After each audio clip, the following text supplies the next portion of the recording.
Listo. Precisamente estas máximas que establece la justicia social, equilibrio entre el trabajo y el capital y conjunto de principios. Estos tres elementos considero que se materializan o se ponen de manera muy fehaciente en las normas de trabajo que particularmente en la última reforma que se ha presentado.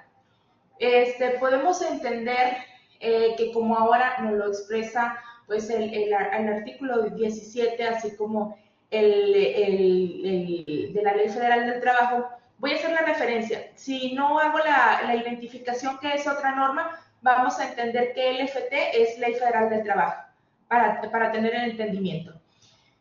Este derecho de trabajo se basa en normas, principios y características propias que se encuentran adecuadas, como ya se veía, a las definiciones anteriormente proporcionadas. ¿Cuáles son estas cuestiones que se encuentran manejando? Bueno, pues primordialmente pues son las que regulan casos semejantes, la analogía, los principios generales que derivan de dichos ordenamientos, los generales del derecho, la justicia social, la jurisprudencia, costumbre y equidad. Estas son partes fundamentales al momento de llevar a cabo la interpretación y aplicación del derecho del trabajo. ¿Qué entendemos por justicia y justicia social? Pues impone deberes a los particulares o frente a esto solo por su pertenencia a determinada clase. Lleva incluso al Estado a asumir responsabilidades sociales para cuya atención recoge las aportaciones particulares entre patrones y trabajadores. Y eventualmente hace su propia aportación. Hemos visto cómo la realidad social ha venido permeando a través de estos últimos años en las modificaciones de esta norma laboral que tiene como objetivo primordial precisamente aterrizar en la realidad social del mundo laboral estas normas de trabajo que venían desde hace bastante tiempo y que no lograban los objetivos para los cuales fueron creados. Entre otros factores, pues el equilibrio, el trabajo como un deber y un derecho, la libertad, igualdad y salud para los trabajadores. Hablando ya de manera procesal, encontramos los principios establecidos en el artículo 685 de la norma laboral. Estos principios procesales que se destacan en esta norma son a través de los cuales se rige el nuevo proceso laboral. La inmediación, inmediatez, continuidad, celeridad, veracidad, concentración, economía y sencillez procesal. La inmediación, ¿qué nos habla acerca de la inmediación? Bueno, pues es precisamente esta parte en la que exige la presencia del juez en cada uno de los actos que se integran y se encuentra estrechamente vinculada a la técnica oral. Recordemos que si bien el derecho laboral siempre ha contemplado la oralidad como una forma de llevar a cabo sus procesos, no se hacía de manera tan patente como se está llevando a cabo en estos nuevos procesos. Porque ahora exige forzosamente la presencia del juez para que se desarrollen las audiencias correspondientes. ¿Qué nos habla esto? Bueno, pues anteriormente, en el sistema anterior de justicia laboral, bueno, se levantaban estas audiencias a través de auxiliares del presidente, los cuales, ejerciendo su función, bueno, desarrollaban a cabo esta actividad. Y ahora, incluso ellos sin la presencia del presidente de la junta en la que se encontraban. Sin embargo, al cambiar, al reformarse esta legislación, pues introduce estos principios como parte fundamental para el desarrollo de la función jurisdiccional. Otro el principio de inmediatez, pues también es diverso al de inmediación, puesto que esto atañe más que nada a la celeridad que se otorga, a llevar a cabo esta cercanía con la autoridad. La continuidad, hay que recordar, dentro de nuestro proceso existe la ordenanza o la responsabilidad que recae a cargo del tribunal a través del personal y asimismo de la propia función del juez, precisamente de llevar a cabo la continuidad del proceso. ¿Qué quiere decir? A diferencia con otras materias que pudiéramos advertir, los procesos en materia laboral deben de ser seguidos de manera oficiosa, de tal manera que cuando se presente la demanda, se inste a la autoridad y al aparato jurisdiccional para que lleve a cabo todas y cada una de las funciones inherentes a la persecución del procedimiento. Entiéndase la ordenanza del emplazamiento, lo que es el dictado de los acuerdos y la continuación hasta sus últimas instancias del proceso legal. Este proceso inicia con la presentación del escrito de demanda y culmina con el dictado de la sentencia. Pero ojo, estos procesos o principios también rigen el actuar de los centros de conciliación. Hay que, ahorita voy a explicarles un poquito más, pero para darles una pincelada, el proceso prejudicial, bueno, pues como su nombre ya lo indica, es llevado ante una autoridad administrativa, por lo cual esto me estoy ciñendo por lo pronto a lo que es la función jurisdiccional. Los tribunales también tienen la obligación de manejar con celeridad y veracidad los procesos que se están llevando, de tal manera que se busca la cercanía entre una audiencia y otra para que sea lo más rápido posible, estar al tanto de la persecución del proceso de tal manera que no quede en pausa el mismo, puesto que, como ya se señaló, no requiere el impulso de las partes para que se lleve a cabo. La veracidad es precisamente asentar lo que sucede en las actuaciones correspondientes. La concentración, una parte importante y relevante de estos nuevos procesos y este principio que destaca es el de concentración. ¿Qué quiere decir? ¿A qué atañe este principio de concentración? Pues este principio de concentración se refiere a la reunión en un solo acto de las diversas etapas que lo constituyen, con el fin de concluir el juicio. ¿Qué quiere decir esto? Bueno, que vamos a tratar de dilucidar dentro de las fases correspondientes, particularmente en la preliminar, tratar de reunir todos aquellos actos inherentes a la persecución y depuración del procedimiento, puesto que es precisamente en esta fase en la que puedes interponer el recurso de reconsideración, el cual cabe contra actos de realización por parte del secretario instructor. También pueden ser algunos incidentes, conforme el 673, también existen algunos incidentes que pueden ser promovidos y tienen que ser resueltos precisamente en esta fase procesal, atendiendo a precisamente este principio de concentración que rige el actuar de la autoridad jurisdiccional. Otro de estos principios es el de economía y sencillez procesal. Pues precisamente esta economía y esta sencillez procesal llevan a la autoridad a buscar de manera conjunta, conforme al principio de realidad, llevar a cabo los actos procesales de una manera sencilla. Hay que recordar que dentro de la norma laboral no establece una formalidad para la presentación de la demanda de los escritos que se lleguen. Solamente tiene que contener los elementos mínimos de identificación, de peticiones y fundamentación básicos. Por lo tanto, al no exigir esta formalidad prima dentro del derecho del trabajo, pues esta sencillez y economía que se busca para lograr conseguir el principio de realidad. El principio de realidad es precisamente también uno de los destacados en esta reforma laboral, puesto que le otorgan al juzgador una serie de facultades para llevar a cabo la prosecución de este procedimiento.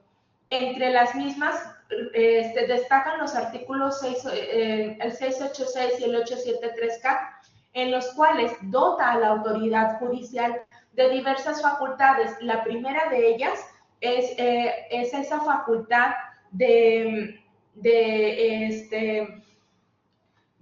corregir, de enmendar el proceso cuando del mismo se desprenda alguna irregularidad, ello con la finalidad de evitar alguna violación procesal y también solventar las necesidades propias del mismo, que de manera inmediata se adviertan. El 873K exige al juez una actitud proactiva en base precisamente a estas actuaciones con la finalidad de llevar a cabo la consecución de la realidad dentro del proceso que se está desempeñando. Otro de los principios a destacarse que no se encuentran explícitamente abiertos en este artículo 685, pero sí considero de relevancia compartírselos, es precisamente la publicidad. La publicidad, esta posibilidad de que todas las personas puedan tener acceso a todas las actuaciones judiciales, transparentar la actuación de los jueces y sus decisiones. Aquí vengo citando algunos artículos que hablan acerca precisamente de esta cuestión de publicidad, que si bien de manera explícita no lo marca como este principio, sin embargo es una parte inherente al desarrollo, a la legitimación del actuar de los jueces y de las resoluciones presentadas.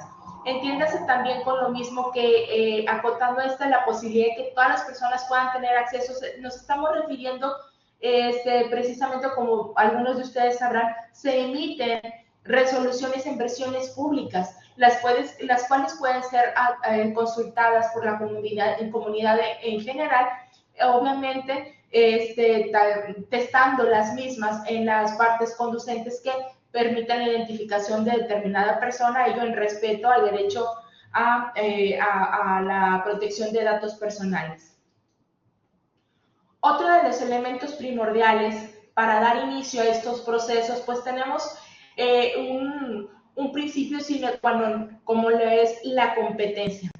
En nuestra norma laboral, particularmente el artículo 527, que se encuentra vinculado estrechamente con lo establecido en la Ley Federal del Trabajo, en la Constitución Política de los Estados Unidos Mexicanos, establece, a grosso modo, que la competencia para conocer de los asuntos de índole laboral, pues se surten en dos vertientes, a través de los juzgados federales y de las autoridades locales y de las autoridades federales. En ese sentido, tenemos que la autoridad federal se rige por una competencia de tipo específico. ¿Qué nos quiere decir con ello? Que pues es precisamente con la delimitación de las materias o las ramas de la industria que se están advirtiendo, a través de las cuales se va a determinar una autoridad si es competente o incompetente. En el artículo 527 particularmente viene especificando las ramas de la industria y de servicios a los cuales les voy a pedir que consulten de manera directa. Sin embargo, voy a hacerles una relativa a grosso modo, que son la rama textil, eléctrica, cinematográfica, hulera, azucarera, minera, metal y siderurgia, de hidrocarburos, petroquímica, cementera, calera, automotriz, química, celulosa, aceites, productora de alimentos, elaboradora de bebidas, ferrocarriles, madera, vidriera, tabacalera y servicios de banca y crédito. Asimismo, en aquellas que sean administradas en forma directa o descentralizada por el gobierno federal, aquellas que actúen en virtud de un contrato o concesión federal y aquellas que ejecuten trabajos zonas federales o que estén bajo la jurisdicción federal.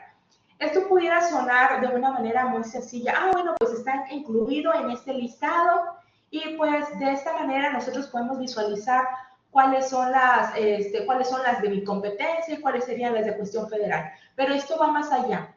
Hay diversas ramas industriales, así como prestadoras de servicios, en las que no se encuentra de manera explícita. Por ser una rama que tenemos muy comúnmente en el estado es la rama automotriz. En esta rama automotriz existen varias vertientes. De manera genérica, solamente se cita en la norma, bueno, la industria automotriz, pero sin embargo, a últimos criterios jurisprudenciales, incluso uno emitido por este cuarto circuito, por tribunales colegiados de este cuarto circuito, han determinado que la competencia federal también se surte en favor de la instancia federal, precisamente respecto de aquellas industrias en las cuales se fabriquen algunas piezas tendientes o que sean indispensables para la seguridad de los vehículos. Entonces, al momento de determinar esta competencia, pues primeramente tenemos que tener identificado cuál es el objeto que se va a perseguir, cuál es el objeto social de la empresa. También existen algunos criterios jurisprudenciales en los que se dice precisamente que no puede ser declarada la incompetencia por parte de la autoridad sin la citación de las partes. ¿Qué nos implica esta citación? ¿La citación para la celebración de la audiencia? No. La citación se entiende como el llamado de la persona a juicio, de tal manera que si tú ya pasaste a una empresa en la que, perdón,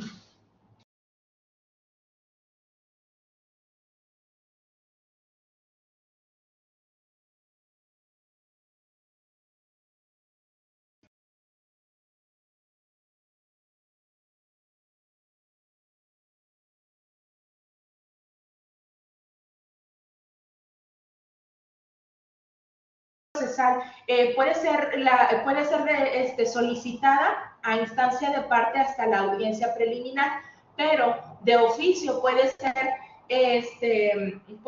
declarada la incompetencia hasta antes de la celebración de la audiencia de juicio. Esta temporalidad es muy importante. Ello con independencia, como les habíamos comentado, ¿se puede declarar esta incompetencia desde la fase escrita?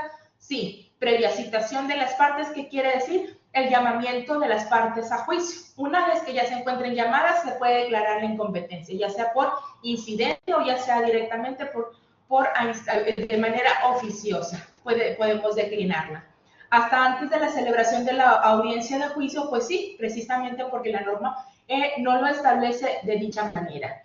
Hay que recordar que esta norma laboral establece al juez como rector del proceso judicial. Nos dice también que él es el que, cuando hablas de tribunal, te refieres, la norma debe de entenderse referida al juez como tribunal. Hay que recordar que estos juzgados se encuentran conformados por un juez, puede ser por un juez o pool de jueces, como lo acontece en los juzgados colaborativos en el que pues, una servidora está adscrita, o puede ser un juzgado de índole tradicional, que es la división de cada uno de ellos. Una vez determinada esta competencia o establecida, bueno, ahora sí, vamos a entrar precisamente a la clasificación de los procedimientos en el juicio laboral. Tenemos esta vertiente de clasificación de procedimientos que se llevan a cabo en los juicios laborales. Primeramente, encontramos aquí el ordinario. El ordinario es el... A ver, permítanme, creo que me salté una diapositiva.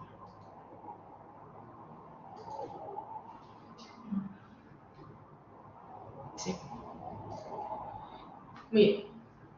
Antes de entrar a la clasificación de los procedimientos, quiero hacerles la referencia respecto a la instancia prejudicial. Esto también forma parte de los procesos laborales. Sin embargo, este proceso o esta instancia prejudicial, que es la conciliación denominada obligatoria, se sigue a través de una autoridad de índole administrativo, que son los centros de conciliación locales y el Centro Federal de Conciliación y Registro Laboral. Esta instancia prejudicial, ¿en qué consiste? Bueno, particularmente consiste en el llamamiento de las partes a solicitud de parte agraviada, en este caso sería el trabajador, quien solicitaría la actuación de los centros correspondientes, atendiendo su conocimiento precisamente a estas cuestiones de competencia delimitada con antelación. A través de esta competencia, fijada esta competencia, se insta a la autoridad administrativa con la finalidad de que lleve a cabo el proceso de conciliación. ¿Qué es la conciliación? Bueno, particularmente la conciliación pues es un mecanismo alternativo para la solución de controversias. ¿Qué busca con ellas? Pues dilucidar a través del diálogo y el acuerdo común de las partes un arreglo ajustado a la legalidad y que cumpla con los requerimientos mínimos que la norma establece para que se ponga fin al conflicto laboral. Pero cuando ya hablamos de una controversia, cuando ya no se logra culminar con esta situación que se está presentando, diferencia entre trabajador y patrón, bueno, pues es un requisito legal agotar esta instancia. De ahí que se le denomine conciliación obligatoria. La conciliación obligatoria, en el sentido como tal o en el sentido que se marca en la norma laboral, no es más que el llamado obligatorio de las partes a acudir, de tal forma que existen incluso sanciones de índole económica para el patrón para el caso de que éste incomparezca al llamado de la autoridad correspondiente. Por lo tanto, se denomina obligatoria porque tiene la obligación de acudir al llamado de la autoridad sin que esto implique que se rompa con la naturaleza de la conciliación, que es precisamente una de las características de los mecanismos alternativos como tales, es la voluntariedad. No se rompe con este principio, ¿por qué? Porque sí se le obliga a acudir, pero no se le obliga a conciliar. Entonces es algo muy diferente. Él puede llegar y decir, ¿sabes qué? No voy a conciliar. Y ya con eso, él está cumpliendo con la obligación prejudicial de acudir al llamado de la autoridad que lo está realizando. Ya con eso se expide, en dado caso que no se logre conciliar, la constancia de no conciliación, y a través de esa constancia, que es un requisito indispensable para la presentación de la demanda, pues ahora sí se puede llegar al escrito inicial y dar comienzo al proceso prejudicial. Ahora sí me regreso. Una vez que ya acotamos esta cuestión de la conciliación y del seguimiento que se da al Centro Federal de Conciliación, voy a hacer algunas referencias solamente respecto al mismo. Dentro de nuestros centros se pueden realizar convenios que tienen la calidad de cosa juzgada. La autoridad judicial no tiene la competencia para analizar las actuaciones directas realizadas por los centros de conciliación de índole federal o local. Son actuaciones que, como tienen la característica de cosa juzgada, pues son impugnables directamente mediante amparo.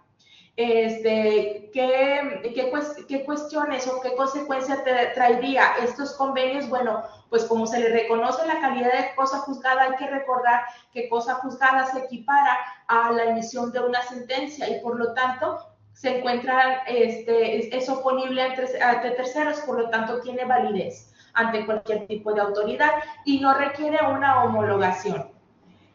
Por lo tanto, es directamente ejecutable y ese es uno de los procesos que se ve, ahora sí, ya en la instancia judicial.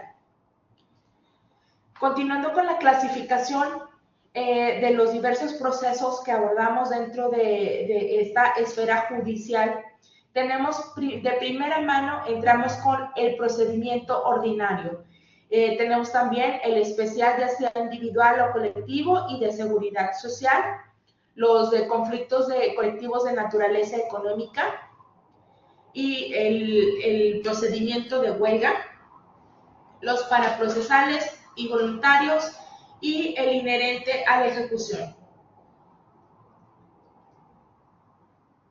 Dentro de estos procesos o procedimientos que se encuentran previstos en la norma laboral, encontramos precisamente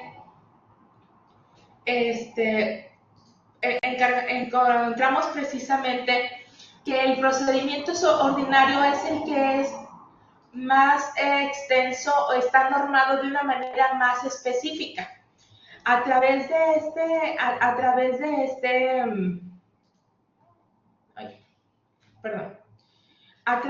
este proceso, como veíamos al inicio de esta clase, de esta sesión, como lo informábamos en el artículo 17 de la Ley Federal del Trabajo, una forma de interpretación de las normas laborales es precisamente a través de estas, aquí está, de principios y características. Y uno de ellos es sus disposiciones que regulen casos semejantes, por analogía.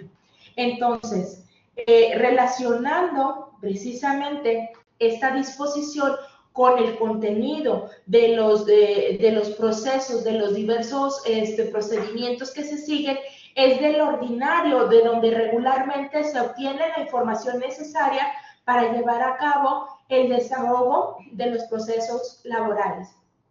Les pongo aquí un resumen de los artículos que lo contienen para que espero les sea de utilidad, pero me permito resumirlos a grandes rasgos. Pues este procedimiento ordinario, ¿cuándo se identifica o cómo se sabe que está ante la presencia de un procedimiento ordinario? Pues precisamente atañe a conflictos individuales y colectivos de naturaleza jurídica que no tengan una tramitación especial.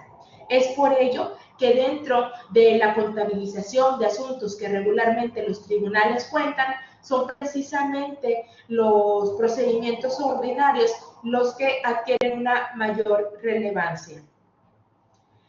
Supletoriamente, las reglas del procedimiento ordinario cubrirán las lagunas de los demás procedimientos. Es lo que señalábamos. Precisamente como lo disponía, pues por cuestión de analogía y realizando una interpretación armónica de los diversos procedimientos con lo establecido dentro del procedimiento ordinario, pues bueno, ya se puede adoptar un seguimiento o reglas para llevar a cabo la prosecución del mismo. Hablábamos hace rato de las facultades que se otorgaban precisamente al juez para subsanar errores o omisiones a través de un desempeño proactivo y en todo momento fomentará la conciliación como vía privilegiada para la solución del conflicto. Estas facultades, como ya se los había comentado, 686 y 873K están contenidos y de esa manera nada más lo vamos a ir resumiendo. La fase escrita. Pues precisamente esta fase escrita, ¿qué implica? Bueno, está considerada como un sistema sucesivo de citas para la conformación de la litis. Hasta antes de la audiencia preliminar, el secretario instructor podrá dictar acuerdos o providencias. Dentro de las reformas llevadas a cabo precisamente en nuevos principios de derecho laboral, pues se está previendo que esta fase escrita puede ser auxiliada, pueda llevarse a cabo a través del secretario instructor, de tal manera que precisamente la norma le otorga al secretario diversas facultades. El 871 es específicamente el que nos señala de manera textual que en los actos procesales de la fase escrita, el secretario, el tribunal puede auxiliarse de un secretario instructor para el dictado de los acuerdos y providencias. Pero ojo, ¿cómo diferenciar qué acuerdos puede dictar el secretario y cuáles no? Bueno, en este artículo 871, pues viene siendo una relativa de cuáles, pero acuérdense que la norma es regularmente legisla, la norma se encarga de legislar de una manera general, pero no puede prever al 100% las situaciones que se presenten. Sin embargo, al realizar una interpretación de la misma, se puede obtener, y así como a través de jurisprudencia se puede obtener la información necesaria. ¿Cómo sería en este caso? Bueno, aquellas determinaciones que incidan en la culminación del proceso no puede ser dictada por el secretario. Entiéndase, como el desechar una demanda tiene que ser firmado por juez, no lo puede realizar, pero para admitirla y ordenar para ordenar su emplazamiento, eso sí lo puede realizar. Entonces, de tal manera que sí lo puede realizar. También puede realizar la prevención de la demanda. Hay que recordar que una de las partes fundamentales o de las obligaciones como juzgador dentro del proceso laboral es precisamente prevenir a la parte accionante para el caso de que sus escritos o de que su escrito de demanda no contenga algún elemento indispensable para la prosecución del procedimiento, o en su caso tenga algunas omisiones. Entonces, es obligación de la autoridad prevenir para evitar procedimiento se lleve y se tenga como consecuencia la oscuridad de la demanda. Entonces, este tipo de actuación la puede ser llevada a cabo a través de un secretario instructor. Pero lo que no puede determinar es el desechamiento de la demanda, las cuestiones de competencia. En relación a estos, pues sí se encuentran reservados únicamente para juez.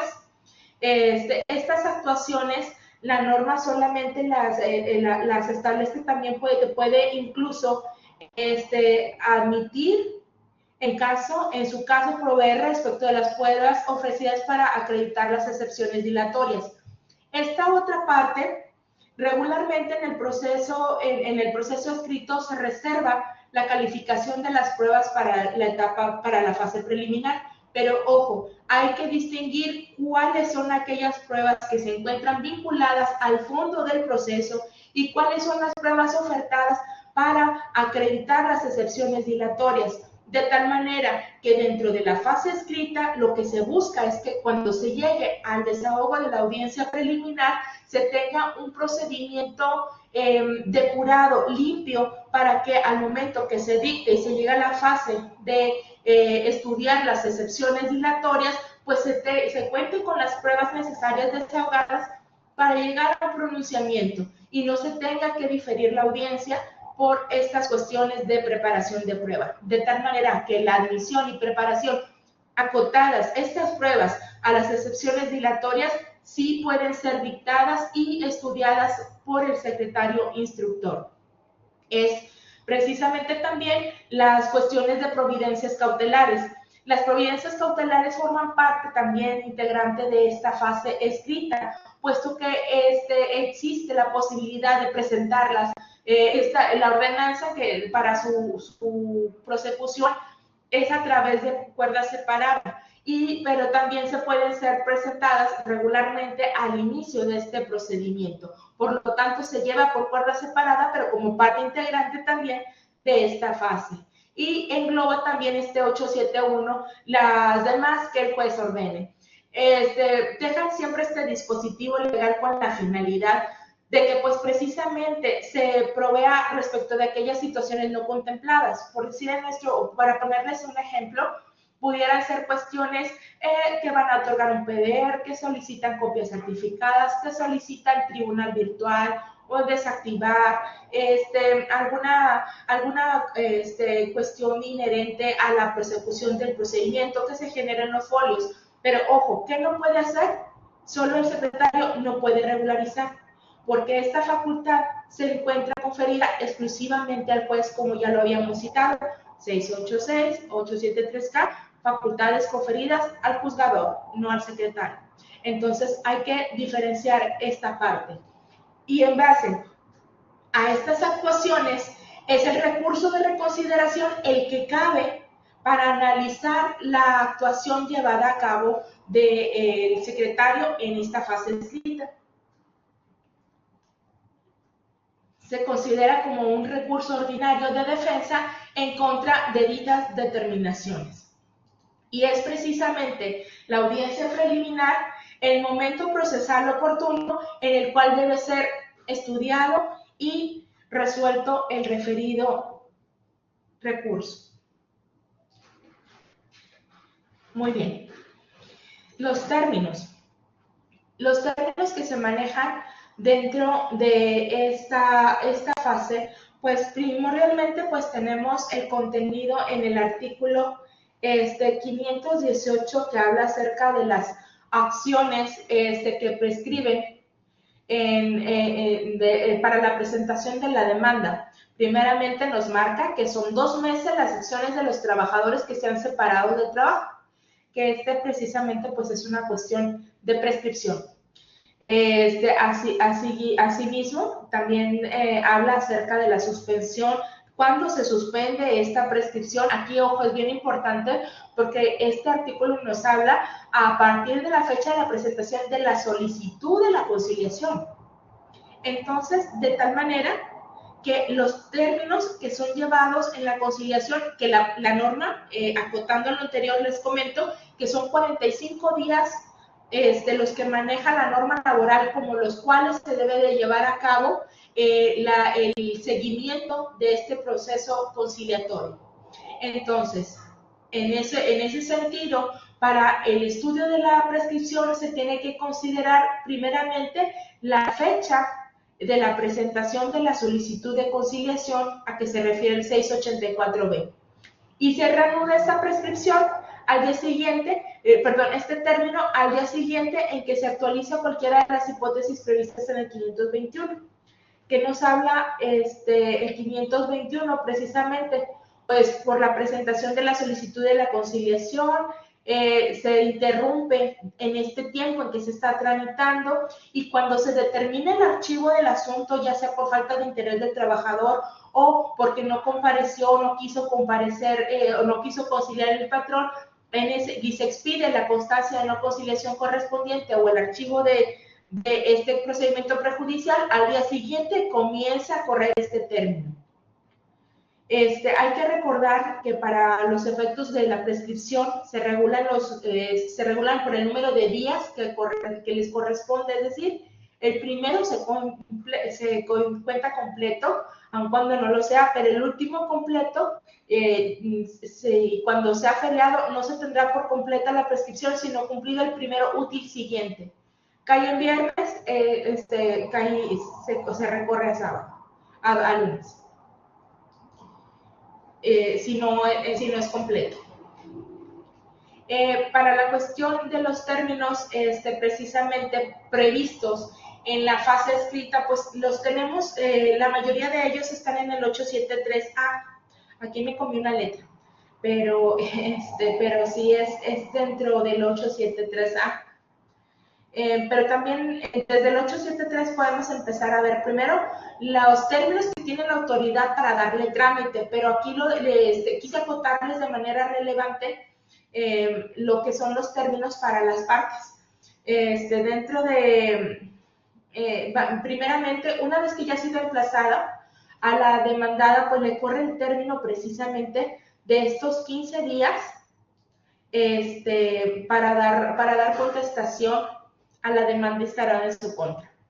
Si no se da contestación, lo correspondiente ahí es pues que se tengan por aceptados todos los hechos narrados en la demanda, salvo aquellos que no tengan su configuración dentro de la norma legal.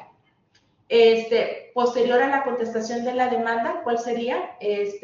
La actuación siguiente pues sería precisamente la cuestión de la réplica. Esta réplica corre a cargo de la parte accionante y corresponde dentro de los 8 días.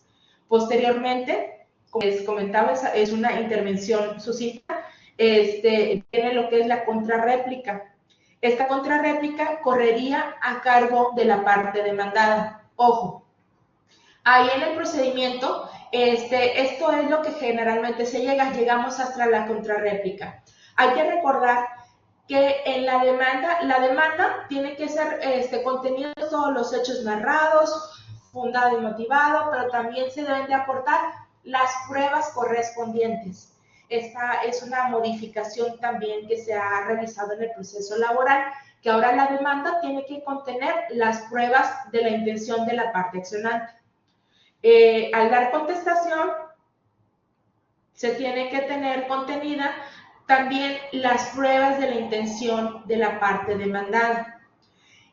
Aquí en este momento es cuando se fija la litis. Al llevar a cabo la presentación de la demanda con la contestación, la comparación o confronto de la demanda con la contestación, ahí es donde nosotros advertimos o se fija la litis correspondiente. En la réplica, pues es precisamente, va a dar respuesta o va a objetar en su caso, pues la contestación vertida por la demandada, actualizándosele este derecho a la demandada respectivamente respecto de la réplica emitida por la parte accionante. Pero en esta fase únicamente pueden ser recepcionadas pruebas respecto de las cuales no hayan tenido conocimiento las partes al momento de presentar su demanda y su contestación. vamos a irnos a un ejemplo. La parte accionante no sabe que la parte demandada le va a negar la relación de trabajo. Entonces, le niega la relación de trabajo y entonces ahí tiene la oportunidad de ofertar medios en relación a esa negativa de trabajo. Pero, ¿cuándo no serían procedentes? Bueno, pues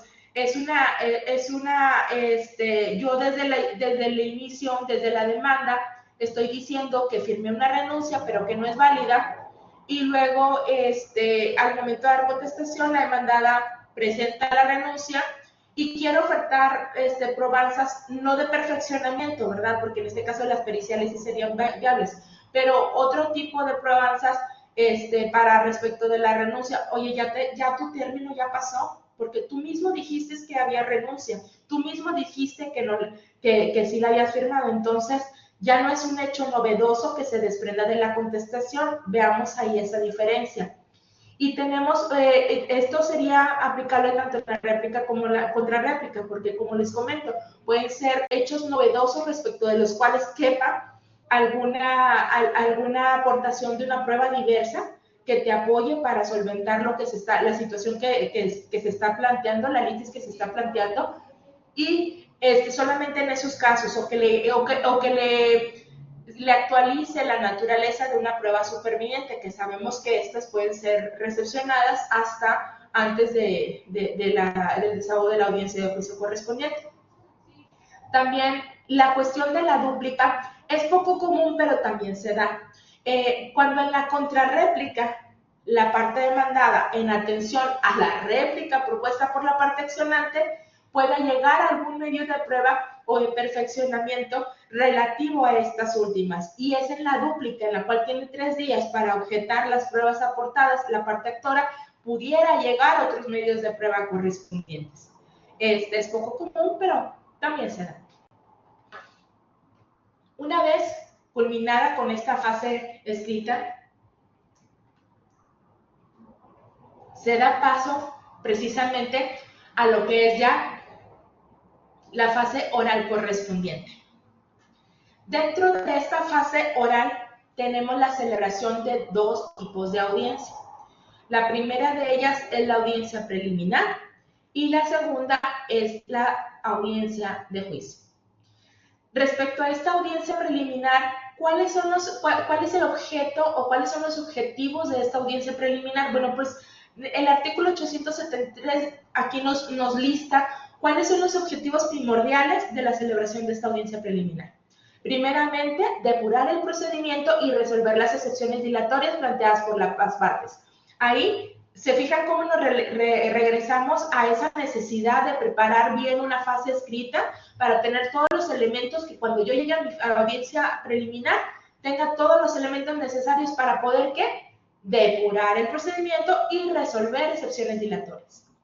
¿Cuál es otro de los objetivos? Establecer los hechos no controvertidos. Fíjense que esto es bastante importante porque esta fijación de hechos no controvertidos nos va a permitir llevar a cabo la calificación de los medios de prueba, la admisión o desechamiento de los mismos, puesto que esto te va a permitir acotar cuáles son aquellos que se encuentran, dada su aceptación por ambas partes, pues no cabe duda al respecto de su acontecer o de su autenticidad, dependiendo el hecho que se esté planteando. Hay cuestiones inherentes a las condiciones de trabajo, pero ojo, hay ciertas cuestiones que no se pueden tener de por sí como hechos no controvertidos porque constituyen puntos de derecho.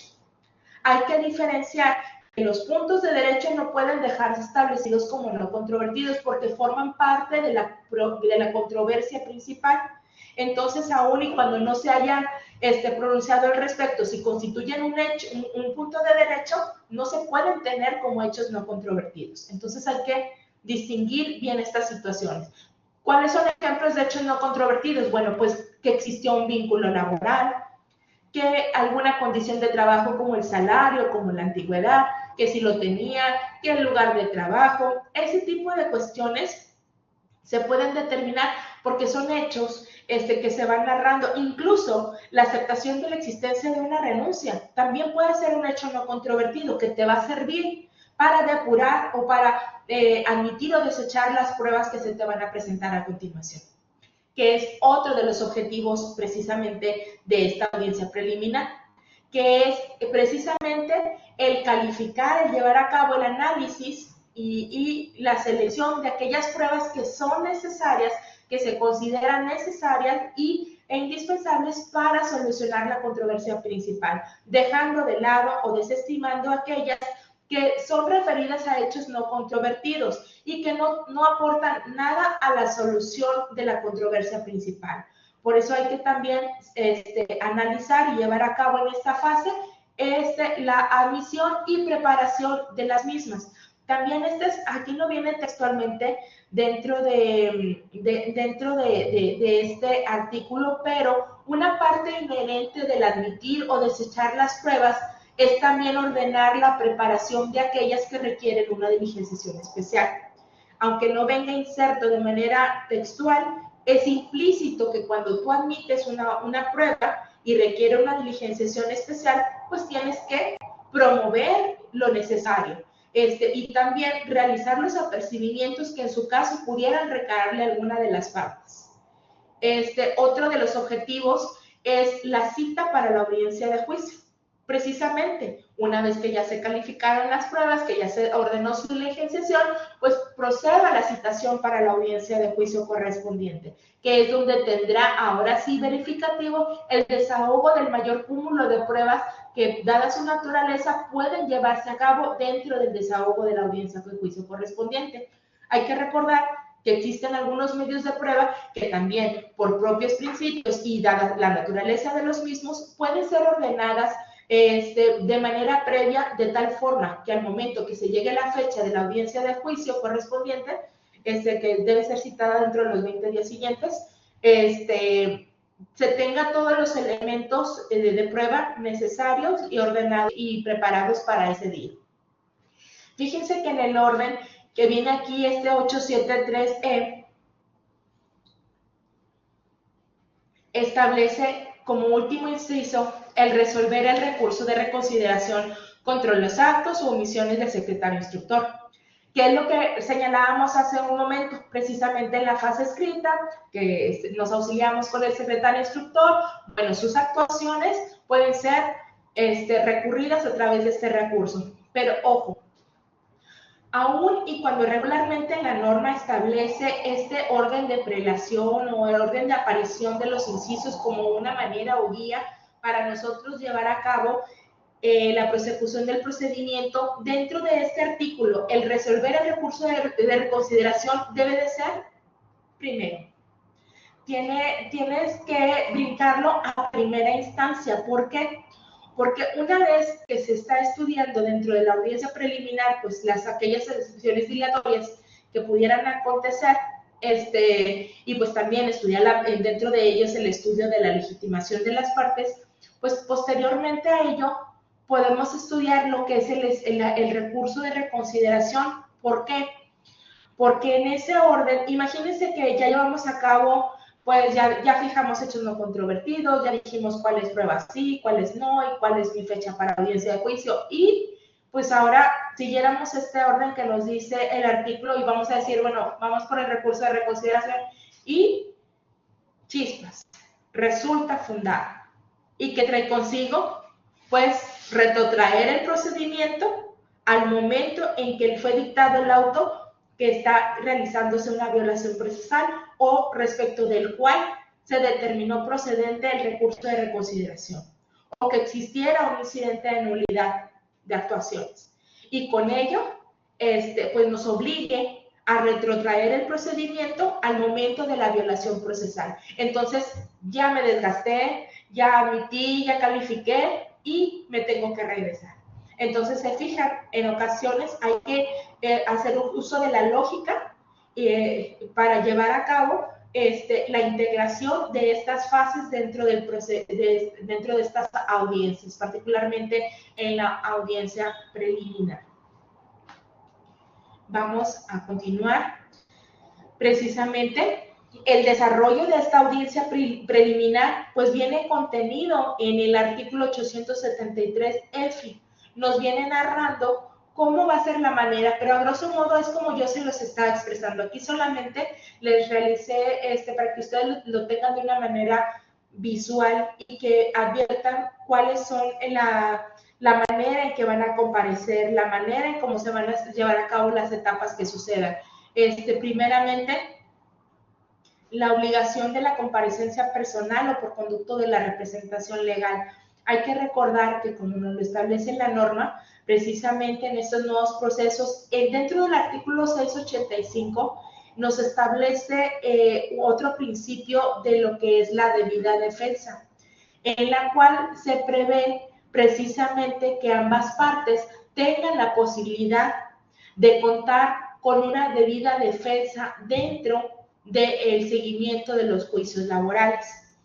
Que esto relacionado con el artículo 692, secciones 1 y 2, nos tiene como consecuencia que se tiene que apersonar un licenciado en Derecho con experiencia en la materia laboral para poder participar activamente dentro de este proceso judicial.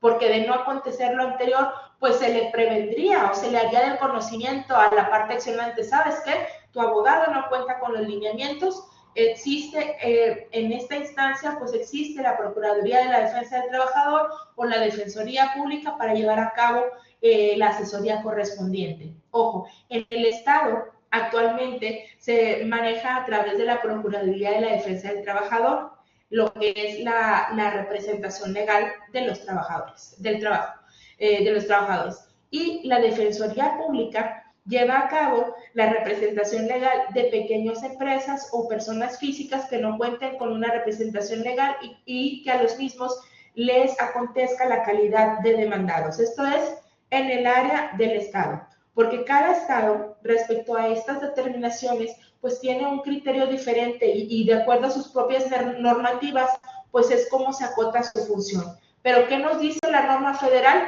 Pues que estas dos autoridades pueden realizar la asesoría jurídica para llevar a cabo una debida defensa y representación de las partes mismas, a las cuales tienen derecho al acceso toda persona que actúa dentro de los procesos judiciales. Aquí mismo nos está narrando que se tienen por consentidas las actuaciones judiciales. Es lo que hablábamos acerca de la incomparecencia. También otra parte muy importante que debe señalarse dentro del desarrollo de estas fases orales es pues la determinación del inicio y conclusión de cada una de las fases o etapas de la audiencia. ¿Por qué es bien importante esta determinación? Pues porque tengo que decirle a las partes cuándo inicia y cuándo termina, porque ellos pueden deducir derechos dentro de cada fase. Si ellos no deducen el derecho que le acontecía en esa fase procesal que se declaró cerrada, pues se tendrá por precluido el derecho que pudiera haber ejercitado dentro de la misma. De ahí la importancia de llevar a cabo una debida delimitación del inicio y conclusión de cada una de estas fases procesales. Perdón.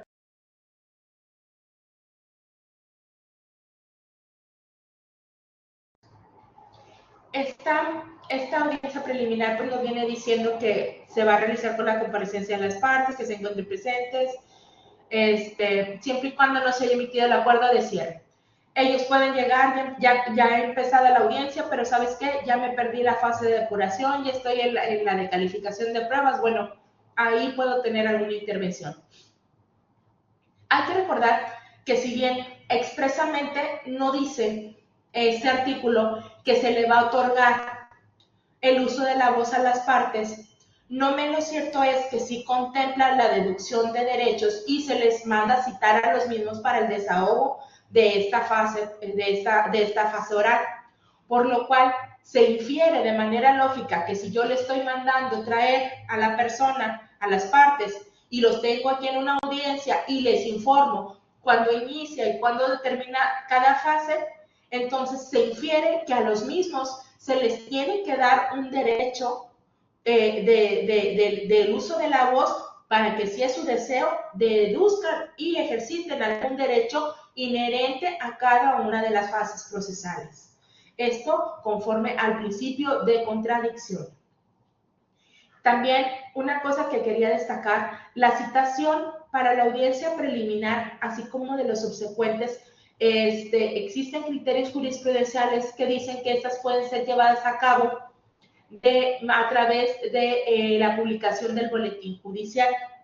Por lo tanto, el no citar de una manera personal el desahogo de la audiencia preliminar o del juicio correspondiente, pues no sería una violación procesal, puesto que la propia norma así lo prevé.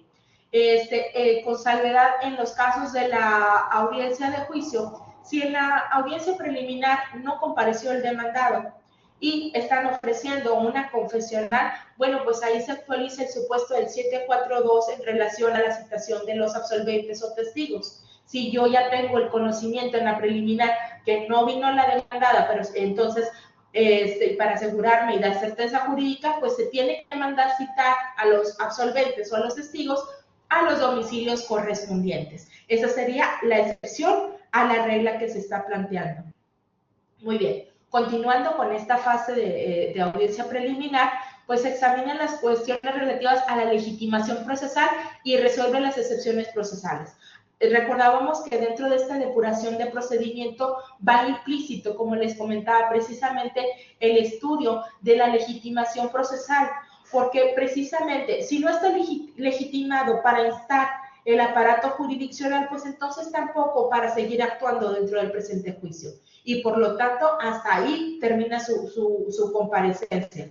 Y pues ya las consecuencias legales se irán atendiendo pues a los hechos que se estén presentando. Si es la parte actora, bueno, pues pues nos retrotraeríamos y se tendría pues ahí la consecuencia legal de no tener, de no poder ejercitar ese derecho, no contar con esa legitimación para el ejercicio de la demanda. Y si fuera por parte de la demandada, pues por no contestando, no dando contestación a las imputaciones que le realiza la parte accionante.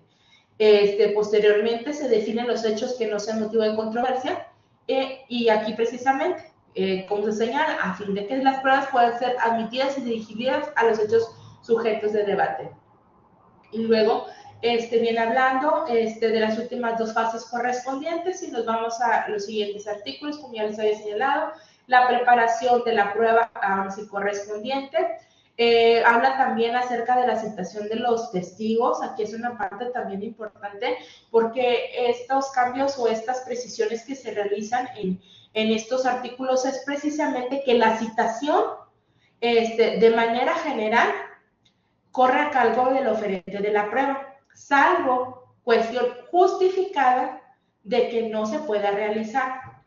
Es decir, para que el tribunal acceda a citar a los testigos por medio de un fedatario, tiene que haber una justificación dentro del expediente que así lo amerite y bueno, en base a eso, ahora sí, te expido y mando citar. De lo contrario, la citación es a cargo de la parte oferente de la prueba.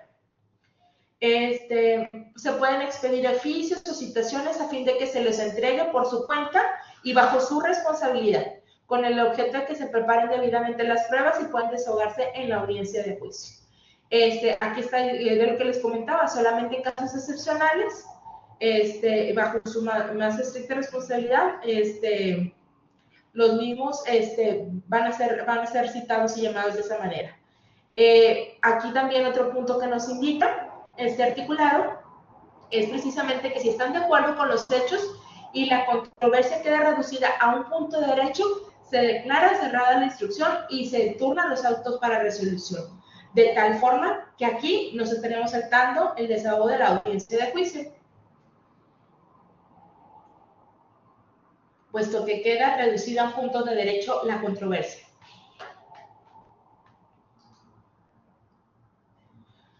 Muy bien, pasamos a, ya ordenamos preparar, ya citamos a nuestra audiencia de juicio, ahora en la etapa siguiente.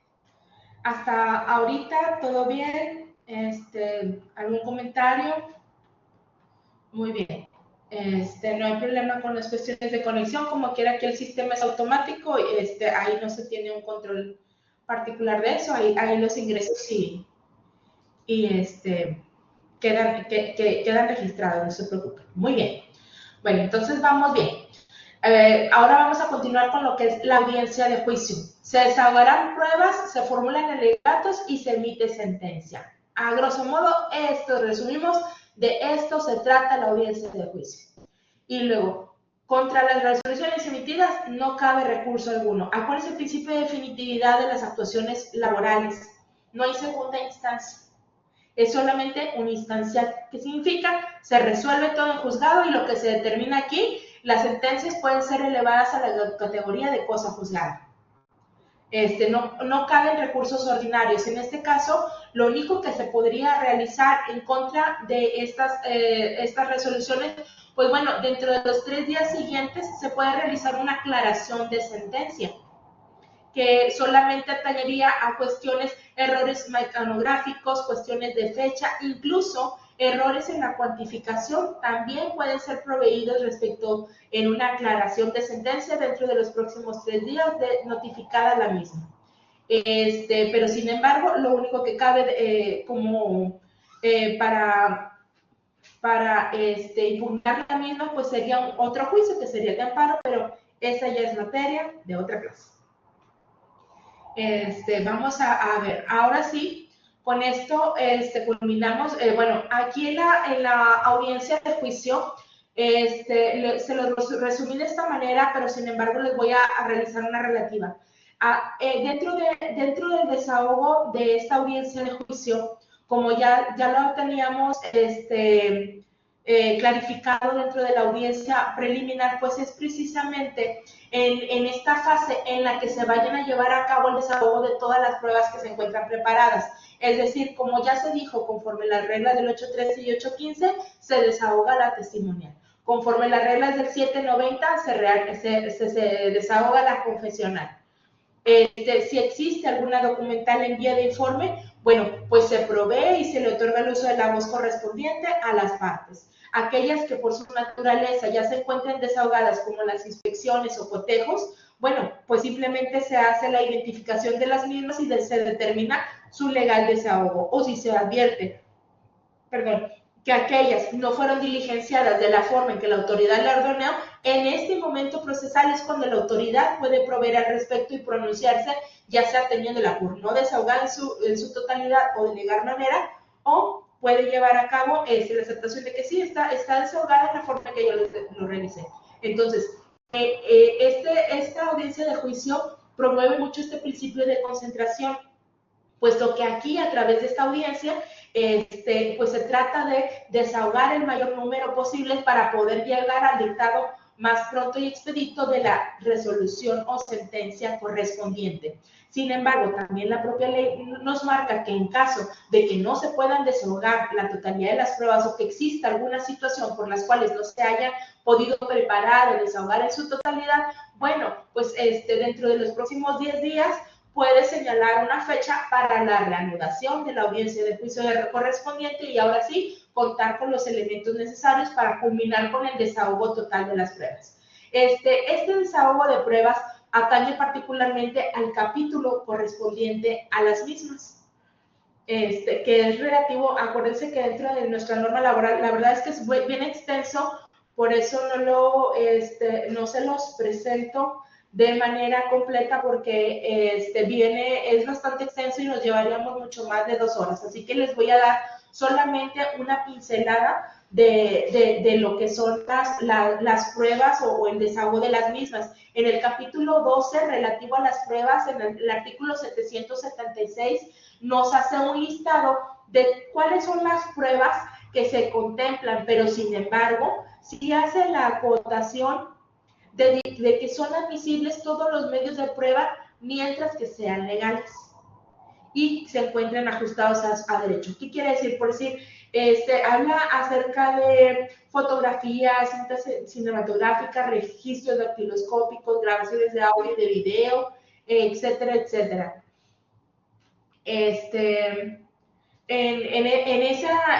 ese mismo orden de ideas, pues es precisamente como ya la autoridad se va a encargar de analizar cuál es la metodología o cuál va a ser la forma en que se va a desarrollar cada uno de estos medios de prueba, dentro de los cuales vienen varios lineamientos o formas que deben de tutelarse o vigilarse para llevar a cabo precisamente su desahogo.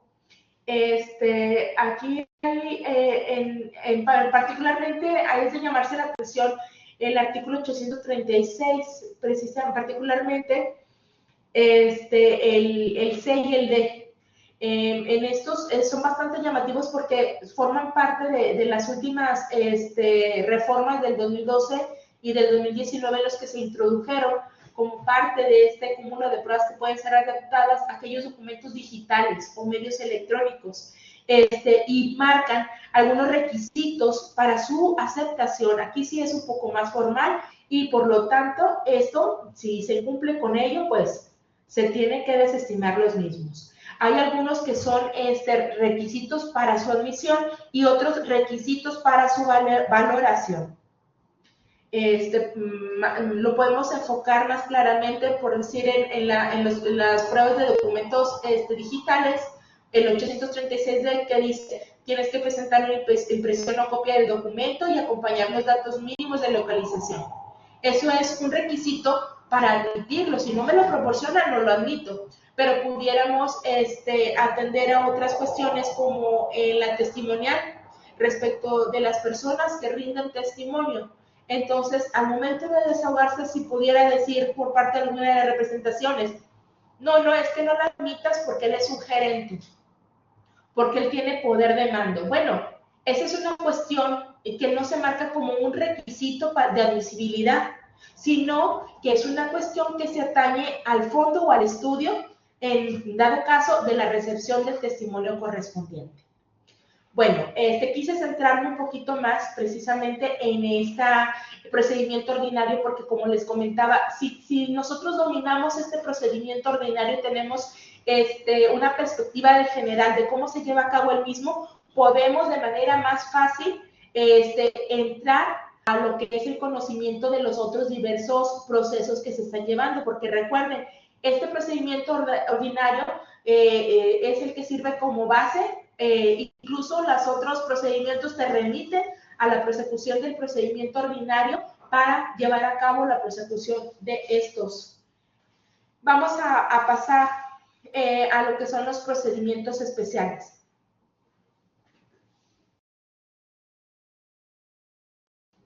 Compañeros, veo algunos comentarios respecto de conexión o desconexión. Ahí les ofrezco una disculpa. La verdad, no tengo conocimiento cómo se maneja, solo sé que lo maneja directamente el Instituto de la Judicatura. Ahí yo no tengo injerencia o no les pudiera resolver sus dudas al respecto. Ahí sí tendrían que verificarlo, porque ellos ya lo visualizan y ellos tienen sus lineamientos para este tipo de cuestiones. Una disculpa no poder responderles sus dudas al respecto. Continuando con la cuestión de los procedimientos especiales en el título 14, capítulo 18, artículos del 892 al 897G. Son aplicables para el trámite de conflictos que se susciten con motivo de la aplicación del artículo 5 y ahí nos viene relatando cuáles. Conflictos que tengan por objeto el cobro de prestaciones que no excedan el importe de 3 meses, la designación de beneficiarios, del trabajador fallecido, así como trámite de conflictos individuales de seguridad social, relacionados con prestaciones relativas a riesgos de trabajo y enfermedades generales. En estos procedimientos, una característica especial es que se dicta sentencias y celebración de audiencia de juicio si la controversia se refiere solamente a un punto de derecho. Dentro de estos procedimientos especiales, el que tenemos que tenemos una incidencia mayor es precisamente aquella determinación de beneficiarios, declaración de beneficiarios en indemnización en casos de muerte del trabajador. Regularmente dentro de estos procesos especiales se siguen estos juicios a través de los cuales se busca clarificar o la determinación por parte de la autoridad para decidir quién es el beneficiario de estos derechos laborales. Como ya se señalaba, se fincan en estos procesos establecidos particularmente este proceso que es el más recurrido, precisamente encuentra sustento en el artículo 501, que habla acerca de quiénes van a tener derecho en los casos de muerte o desaparición derivada de un acto delincuencial o de muerte del trabajador directamente.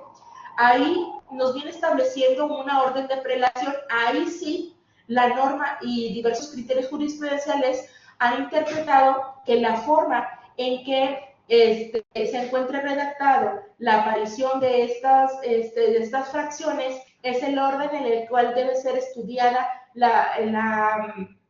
el derecho preferente de quien derive como beneficiario. Primeramente se establece la viuda o el viudo, los hijos menores de 18 años y los mayores de edad si tienen una incapacidad de 50%, así como los hijos de hasta 25 años que se encuentren estudiando en algún plantel del Sistema Educativo Nacional.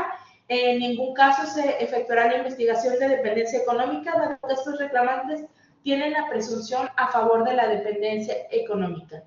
En relación a esta primera fracción, debo comentarles que ya existen criterios jurisprudenciales que indican que incluso los familiares o hijos mayores fuera de estos parámetros legales también tienen, si no existe algún otro beneficiario determinado dentro de este articulado, no hay otro beneficiario, nada más tenía un hijo y ya es mayor de edad, la norma dice que es discriminatorio, perdón, las interpretaciones jurisprudenciales dicen que es discriminatorio el que no se le otorgue al mismo el acceso a reclamar los derechos laborales que en vida tuviera el trabajador o trabajadora fallecido. Entonces, por lo tanto, este artículo nos sirve como un marco jurídico de actuación en el cual podemos estudiar el grueso de las situaciones que se presentan, pero sin embargo hay que recordar que la interpretación de las normas ya no se maneja solamente de una manera estricta a lo indicado, sino también se realiza con miras o a la luz de los derechos humanos o también de los diversos tratados o convenios internacionales de los que México forma parte y tienen una vinculación directa, por lo tanto tienen que ser estudiados de manera conjunta al momento de resolver sobre todo este tipo de situaciones que van vinculadas directamente a situaciones o referentes a los beneficiarios con motivo de muerte del trabajador. Muy bien. Aquí se realizan también, dentro de estos conflictos especiales, pues tenemos las cuestiones relacionadas a la jornada laboral, habitación de trabajadores, aprobación de contrato individual, capacitación y adiestramiento. Capacitación y adiestramiento, hago una referencia, eso es exclusivo de materia federal. Antigüedad y prima de antigüedad, trabajadores de buques, y viene haciendo aquí una relativa de cuáles son las situaciones en las que se resuelven estos procedimientos especiales. Precisamente, dentro de estos procedimientos, se privilegia la suspensión en línea, salvo la imposibilidad material. Fíjense cómo particularmente en estos procesos especiales, de manera expresa, nos dice que se debe privilegiar la sustanciación en línea. Entonces es precisamente esta parte de la evolución, de esta parte de las nuevas realidades sociales que estamos teniendo, pues que precisamente se prima el uso de las tecnologías. Lamentablemente, no en todo el país se cuenta con las herramientas tecnológicas necesarias para brindar este tipo de accesos. En nuestro estado tenemos el privilegio de contar con unas herramientas tecnológicas muy avanzadas y al alcance de casi cualquier persona, pero lamentablemente no en toda la República Mexicana se puede tener acceso a este tipo de servicios. Sin embargo, el que la norma general ya lo reconozca o establezca, pues es un avance bastante significativo para también la regulación de este tipo de cuestiones. Igualmente se autoriza el sistema de videoconferencias a fin de formular prevenciones y aclaraciones necesarias. Esto nosotros lo podemos visualizar precisamente pues, como sé que algunos tendrán conocimiento, las audiencias en lo que es los juzgados laborales que nos atañen a nosotros, en particular pues a esta clase que estamos abordando, pues es precisamente las audiencias se llevan de manera virtual a través de una plataforma electrónica y con ello pues estamos viendo que ya estamos poniéndonos ad hoc a las estipulaciones que está poniendo la nueva norma laboral. Nos indica también en este procedimiento especial que concluida la fase escrita se dicta un auto de depuración que se ocupará de aspectos que no son objeto de la audiencia preliminar, de tal forma que solamente te pasas directamente al desahogo de la audiencia de juicio cuando así lo ameritara y se emite la sentencia correspondiente. ¿Por qué les hago esta acotación de cuando así lo amerite? Porque acordamos que hace un momento dijimos, se celebra audiencia de juicio solamente si hay necesidad de llevar a cabo desahogo de pruebas. Si no, dejamos si se reduce un punto de derecho, pues nos vamos directamente a la sentencia. Previo auto de depuración que va a establecer todo lo que veíamos, las reglas, todo lo que estudiaba la audiencia preliminar, todo eso lo vamos a estudiar, pero por escrito en el auto de depuración, como aquí no lo está exponiendo el artículo 894. Los procedimientos de seguridad, aquí los voy a pasar un poquito rápido, porque realmente en nuestra esfera de competencia estos procedimientos pues no son los que nosotros visualicemos o entremos al estudio, salvo cuestiones que, déjenme comentarles que hay que recordar que cuando un trabajador cuenta con seguridad social, como el Instituto Mexicano de Seguro Social, esta se subroga en los derechos y obligaciones respecto a las cuestiones de incapacidad, invalidez y vida. Pero dentro del ámbito local sí tenemos competencia para conocer de aquellas cuestiones donde no tengan esa característica, o sea, que no cuenten con seguridad social y se reclame algún tipo de indemnización o alguna cuestión que se esté vinculando a estas cuestiones de seguridad social. Pero también es importante que tengamos la visión de que estos procesos pues atañen principalmente a prestaciones en dinero o especie derivadas de diversos seguros administrados por el IMSS, Infonavit y los AFORES. ¿Por qué? Porque eso también es una cuestión que nosotros tenemos que visualizar al momento de determinar, de fijar competencia. Entonces, para poder fijar competencia debo de saber tanto qué me corresponde como lo que no me corresponde, para poder hacer una delimitación efectiva y ahora sí, distribuir el trabajo correspondiente. Prestaciones que resulten aplicables al contrato colectivo de trabajo o al contrato ley que contengan beneficios en materia de seguridad social. Y también pensiones por incapacidad o invalidez, que era la referencia que yo les realizaba. Estos hay que considerar que se contienen reglas. Dentro de estos procesos hay reglas de competencia territoriales especiales. El Consejo de la Judicatura Federal tiene la carga de crear un cuerpo de peritos médicos oficiales especializados en medicina de trabajo y áreas afines, porque acuérdense que estos asuntos se ventilan en el ámbito federal. Y luego cuando se requieren peritos médicos se designan y se citan a una audiencia preliminar y pueden acompañarse de un asesor. Aquí les voy a acotar, dentro de nuestro procedimiento ordinario también señala la obligación, una característica de las pruebas periciales en los nuevos procesos en el ordinario, particularmente previsto en el desahogo de pruebas, en el capítulo de pruebas, es que el perito es nombrado por el juez. En este caso, como se cuenta con una lista oficial de peritos, de esa lista se extrae algún nombre y se designa.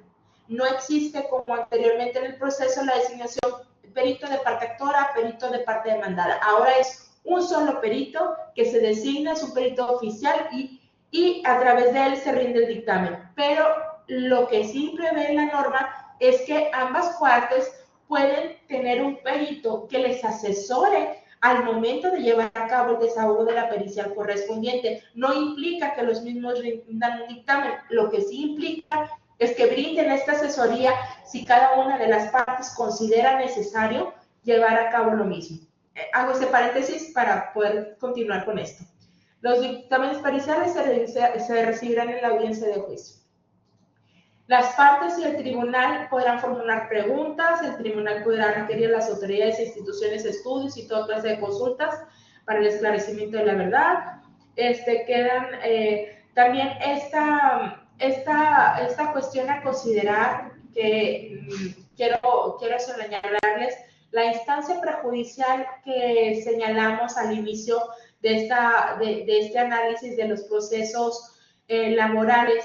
Tienen excepciones establecidas en el artículo 685 ter, en el cual se establecen quienes se encuentran exceptuados para agotar la instancia conciliatoria.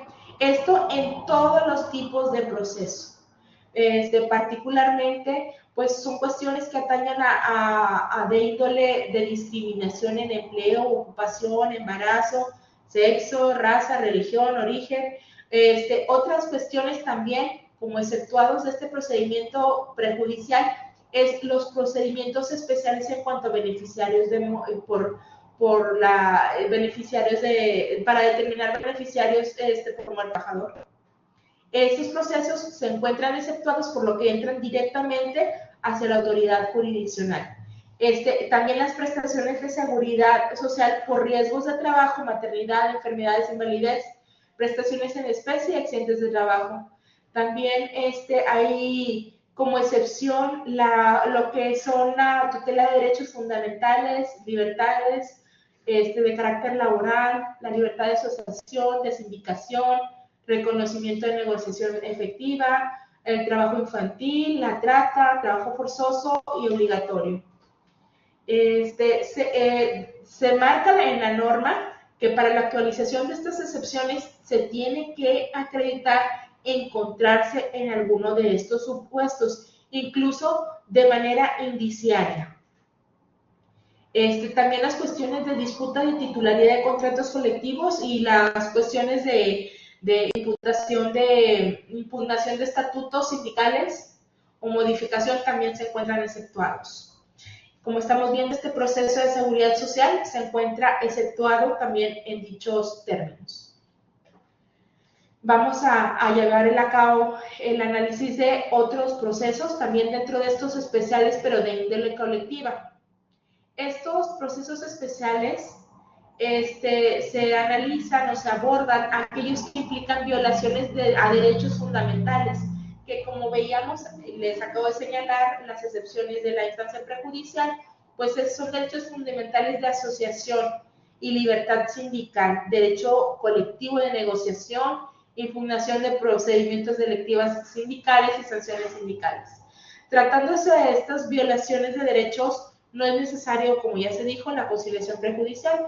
Los conflictos entre sindicatos no son materia de negociación, es decir, la titularidad. Por decir, esta cuestión de titularidad no se conviene, o sea, no es un acuerdo al que puede llegar ambos sindicatos, porque está buscando precisamente establecer quién tiene la mayoría dentro de este ámbito de trabajo. Por lo tanto, porque acuérdense que estos conflictos entre sindicatos atañen precisamente a la titularidad del contrato colectivo de trabajo que va a regir dentro de la fuente de trabajo, o en su caso, el contrato ley que regirá en la rama correspondiente. Por lo tanto, esto no puede ser sujeto de conciliación, sino que es sujeto de prueba. Y aquí vemos cómo el proceso es algo diferente. Como ya veíamos, para resolver estos conflictos entre sindicatos se requiere el voto personal, libre, directo y secreto. Porque acuérdense, el conflicto entre sindicatos es titularidad. En la audiencia de juicio se desahogan las pruebas, pero no se suspenderán salvo caso justificado, como ya se había dicho, y en su caso se señalará día, hora y lugar para el recuento. Esta prueba de recuento es la prueba base o de mayor importancia para llevar a cabo, dilucidar el conflicto intersindical. ¿En qué consiste esta prueba de recuento? Pues primeramente, si se ofrece el recuento, pues tienes que preparar su desahogo. Para prepararlo se lleva a cabo varias diligencias. Primeramente, se lleva a cabo lo que es recabar la información y documentación de la patronal y del IMSS o la institución de seguridad social que se encuentre inserta o alguna homóloga, y al Centro Federal de Conciliación y Registro Laboral. De esas instituciones se va a elaborar el padrón. Perdón.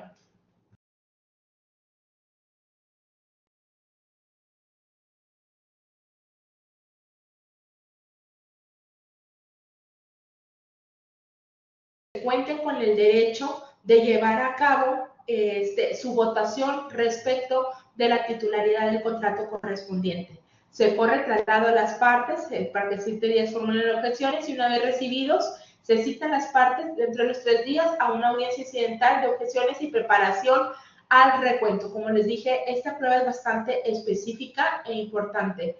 Una vez que se desahoguen estas pruebas documentales, se dicta el acuerdo respectivo del tribunal y va a elaborar el padrón base para el recuento, que esta es una herramienta fundamental para desahogar el mismo. Se señala fecha y hora y las condiciones en las cuales se realiza, conforme al procedimiento que aquí estamos visualizando en 390 bis.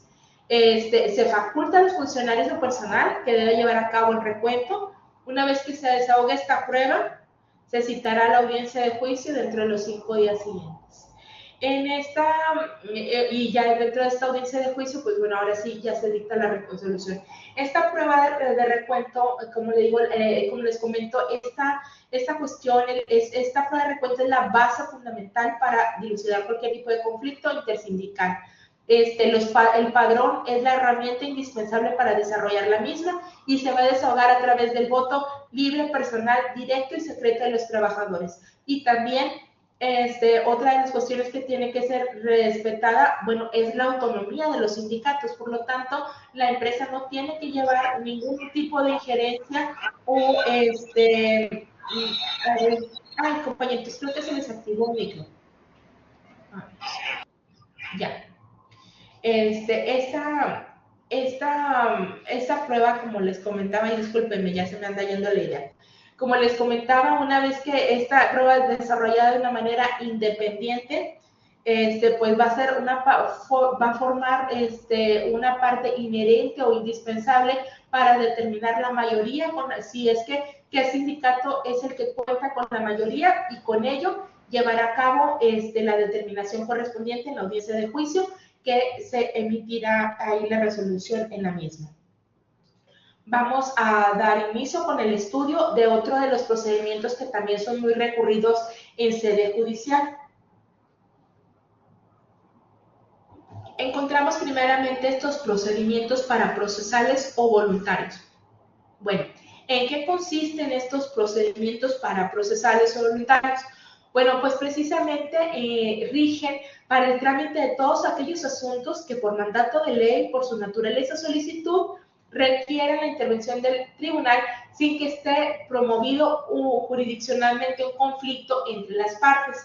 Esto podríamos asimilarlo a medios preparatorios en otras materias. Pudiéramos asimilarlo a algo así. ¿Qué procedimientos para procesales pueden ser presentados? Bueno, pues tenemos aquí, primeramente, los depósitos de alguna fianza, una devolución, una cancelación de alguna fianza correspondiente. ¿Qué otra cuestión? Pues la suspensión del reparto de utilidades. El patrón quiere llegar a cabo, bueno, pues hace la gestión a través del Tribunal Laboral. La aprobación o ratificación de un convenio o liquidación de un trabajador fuera de juicio. Recordábamos que al inicio dijimos acerca de los convenios que pueden ser realizados ante los centros de conciliación y arbitraje. Bueno, aquellos convenios que no se encuentren realizados ante el Centro Federal o los centros locales de conciliación, perdón, al agregar arbitraje, ya no es arbitraje, solamente son centros de conciliación y el Centro de Conciliación y Registro Federal de Conciliación y Registro. En ellos, si no se lleva a cabo el convenio y requiere la aprobación o liquidación de un trabajador que se encuentre fuera de juicio, pues se puede promover este procedimiento para procesal o voluntario para que se homologue y se le otorgue la calidad de cosa juzgada. Y ahí requeriría la intervención de la autoridad para que sea llamada la parte interesada y lleve a cabo esta ratificación y por lo tanto se le otorgue un reconocimiento legal por parte de la autoridad y con ello adquiera su ejecutabilidad. Otro de los procedimientos puede ser la autorización para que trabajen menores de 18 pero mayores de 15. Esta autorización pues precisamente esta herramienta, puesto que existen, a lo mejor nosotros no lo visualizamos de una manera muy tajante, muy seguido dentro de nuestra comunidad, pero existen en otros estados o en diversas materias en las que sí se incurre mucho en estas autorizaciones de mayores de 15 años, pero menores de 18 años, y se promueven estos procedimientos o juicios para procesales o voluntarios. Constancias de días laborados y salarios percibidos. Bueno, pues también si el trabajador requiere, se le expidan estas constancias y a lo mejor no son llevadas a cabo, no son emitidas de manera primaria por el patrón, bueno, pues se puede promover. Notificaciones de aviso de rescisión, esta es la más grande incidencia que tenemos, la notificación de aviso de rescisión. Las causales de rescisión están contenidas en el artículo 47 de la norma laboral, en la que el patrón puede dar por terminada la relación de trabajo con el accionante. Y para poder llevar a cabo esto, pues tiene que llevar a cabo pues todo un proceso precisamente en el cual se establecen las formalidades de cómo le debe ser comunicado al trabajador que pues incurrió en alguna de las causales establecidas en el artículo 47.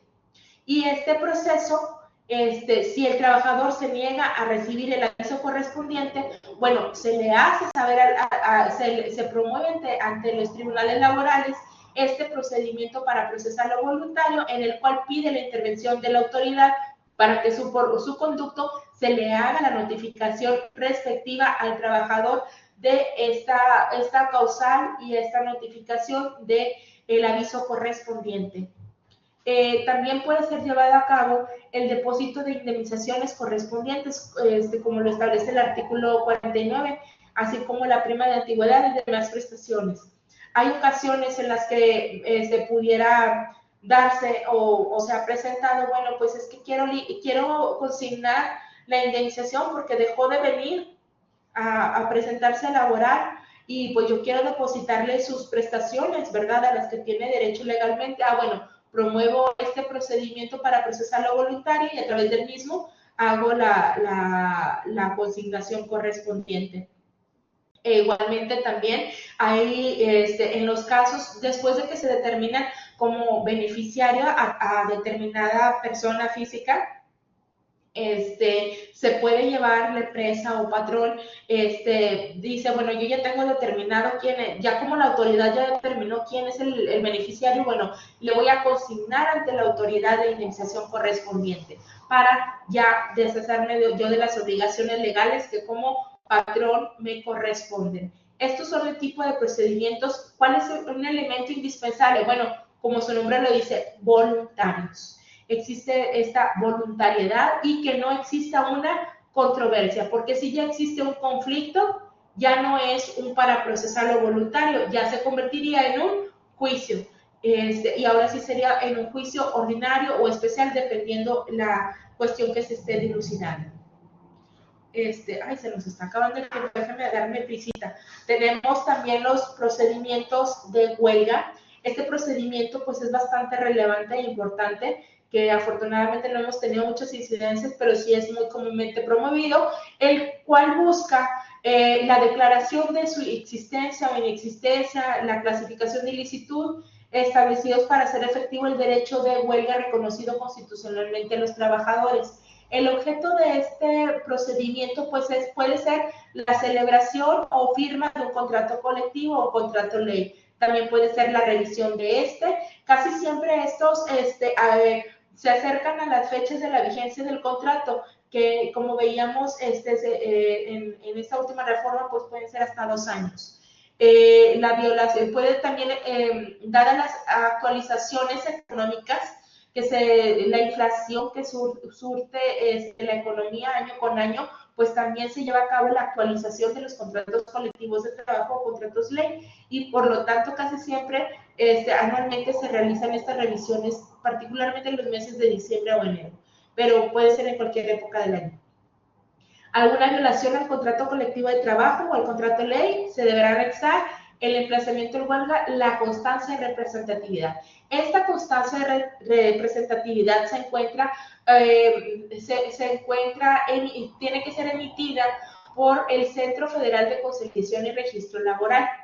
Esta constancia acredita precisamente quién es el titular de dicho contrato colectivo. Veíamos hace rato en los procedimientos especiales respecto de la titularidad.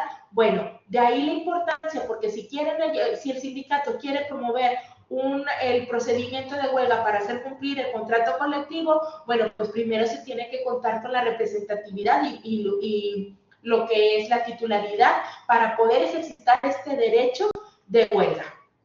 El tribunal va a dar trámite al emplazamiento cuando no haya contrato colectivo de trabajo registrado ante el Centro Federal o si está registrado y no ha sido revisado en los últimos 4 años. El periodo de prehuelga, en este periodo se pueden asignar conciliadores ante el tribunal. Se pueden prorrogar este periodo por una ocasión hasta por 30 días. Y cuando se pide la declaración de inexistencia de huelga por falta de mayorías o el recuento será obligatorio. Esto es dentro del proceso. Recordemos que esta prueba, como les decía, que en las cuestiones de titularidad es base, bueno, también cuando se busca declarar la inexistencia de la huelga por falta de mayoría de trabajadores asociados al sindicato recurrente. También, ¿qué particularidades podemos encontrar en este procedimiento? Pues los trabajadores podrán someter el conflicto motivo de huelga a decisión del tribunal en cualquier momento. Los patrones podrán hacerlo cuando se extiende la huelga por más de 60 días. Y si se somete a decisión del tribunal, se seguirá el procedimiento ordinario o el procedimiento de naturaleza económica según se presente el caso. ¿Qué debemos de considerar aquí? Pues que el tribunal puede citar a una audiencia incidental de objeciones al peritaje oficial, se rinden los peritajes, la asociación que teníamos, que es cerrada la instrucción, se dicta sentencia dentro de los 30 días siguientes, esto es como que novedoso. Se privilegia la solución del conflicto mediante la conciliación. Aquí otra vez vuelve a tomar la batuta la conciliación y precisamente busca esta manera de dar término a este conflicto colectivo que detona el ejercicio de la huelga. El tribunal en su resolución puede aumentar o disminuir el personal, la jornada, las semanas de trabajo, los salarios en general, realizar las modificaciones a las condiciones de trabajo. O sea, fíjense la trascendencia que tiene en la resolución que se pudiera dictar en un procedimiento de huelga, atendiendo pues obviamente a las pretensiones y pliegos petitorios planteados. Por casi último, creo, ya tenemos abordado lo que es el procedimiento de ejecución. En respecto de este procedimiento de ejecución, lo tenemos normado dentro del título 15, capítulo 1, artículos 939 al 975. Dentro de dicho procedimiento de ejecución, bueno, viene a dar cierre a lo que son todos estos procedimientos. Si bien dejamos bien claro y establecido que los procedimientos que estábamos viendo, el ordinario y el especial, el de naturaleza económica, tienen su inicio con la presentación de la demanda y culminan el mismo con el dictado de la sentencia. El procedimiento de ejecución se contempla como una secuela o consecuencia del incumplimiento de estas resoluciones. No implica que forma parte inherente al procedimiento, sino que es posterior a concluido el mismo después de la sentencia. Pero también este procedimiento de ejecución se contempla respecto de aquellos convenios celebrados ante los centros de conciliación. Recordemos cómo al inicio les hice la referencia que los convenios celebrados ante estas autoridades administrativas denominadas centros de conciliación o Centro Federal de Conciliación y Registro Laboral tienen la calidad de cosa juzgada. Bueno, estos convenios adquieren su ejecutabilidad al ser llevadas a cabo su reconocimiento y validación dentro de los mismos. También pudieran ser, dentro del artículo, particularmente el artículo 939, nos especifica que este procedimiento de ejecución es particularmente referente a aquellos convenios que son reconocidos por la autoridad. Las disposiciones rigen la ejecución de las sentencias dictadas por los tribunales y también son aplicados a los laudos arbitrales. Bueno, entiéndase, las autoridades administrativas que aún no desaparecen, y las resoluciones dictadas en los conflictos colectivos de naturaleza económica, que ya habíamos hablado, y los convenios celebrados en los centros de conciliación. Entonces, de tal manera que, pues, si se había celebrado un convenio dentro de los centros federales y se incumple, puedes ejecutarlo en tribunal. Si se llevó a cabo un paraprocesal y se homologó o se le otorgó la calidad de cosa juzgada, emitiéndose para tal efecto dentro de ese paraprocesal una resolución, entonces el mismo es ejecutable también conforme a este capítulo. E igualmente, los procedimientos a los que ya nos hemos referido, 939, contempla la posibilidad de llevar a cabo su ejecución en caso de incumplimiento. ¿Qué nos establecen estos artículos? Bueno, se los comparto de manera sucinta. Primeramente, como lo establece el artículo 945, establece un cumplimiento de 15 días, un cumplimiento voluntario cuando se dicta una sentencia. Luego, si no se realiza esto, bueno, puede darse inicio a la ejecución. Dentro de la ejecución solamente hay un auto de ejecución. El resto de los autos que se dictan se tienen que entender que son para actualizar, modificar o aclarar alguna situación que se está dando dentro de este proceso. El auto de inicio de ejecución es el que marca la pauta cuando un proceso inicia o pasa a este procedimiento. ¿Cuándo inicia precisamente este procedimiento? ¿Cuáles son las obligaciones con las que se cuenta por parte de la autoridad? Bueno, medidas prontas y expeditas. También hay que señalar o destacar que existe la obligación de que este proceso, sí, es a solicitud de parte. No es de manera oficiosa como veíamos en la prosecución del resto de los procedimientos. ¿Es de manera oficiosa? No, aquí ya es a solicitud de parte. Despacho de ejecución, pago de cantidad líquida y cumplimiento de un derecho. En esos sentidos, si existen estas condiciones de que exista el adeudo de una cantidad líquida o la obligación determinada de cumplimiento de un derecho, se puede despachar la ejecución. Gastos de ejecución. Si se prevé, paga quien incumple. Esto se hace a través de un incidente.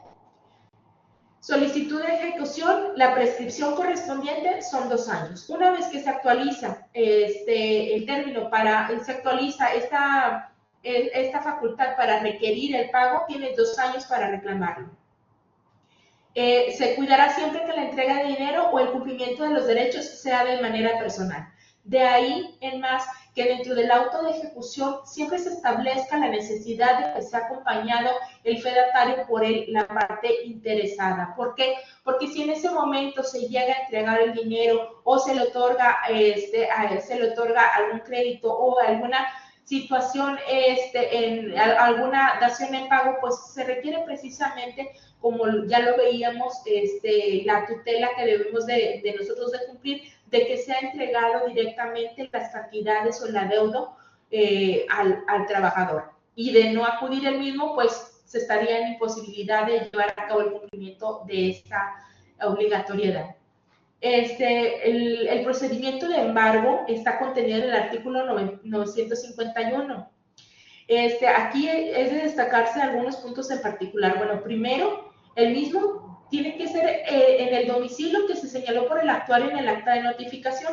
¿Qué quiere decir? Que tenemos que mandarlo donde se plazó. Donde se plazó, allá va la ejecución. Cabe la posibilidad de que si es un nuevo domicilio, pues sí, puede haber alguno, pero tiene que estar comprobado. Se entiende con quien se encuentre, el actuario debe requerir y embargar. Aquí en este procedimiento laboral, al contrario de diversas materias, creo que una compañerita, Elsa Godina, quiere intervenir. ¿Alguna pregunta? Adelante. Sí, tengo una pregunta. El actuario que notifica, o sea, ¿es el que lo notifica en el centro a partir de ese emplazamiento o es un actuario del Poder Judicial? En este caso estamos hablando que ya el procedimiento de ejecución se tramita ante el Poder Judicial, ya sea estatal o local, perdón, estatal o federal, y por lo tanto sería un fedatario de este tribunal. El domicilio al que se hace referencia sería el domicilio en el que se emplazó el juicio que se está llevando en el juzgado. Hay que recordar que la instancia prejudicial no impacta en el seguimiento de los procesos llevados en los juzgados, de tal manera que lo que se actúa en el centro de conciliación resulta ser independiente de lo que se actúa en el tribunal. Por lo tanto, para concluir, eso sería el domicilio en el que se emplazó la demanda presentada en el tribunal. Espero haber dado respuesta. Sí, gracias. Muy bien.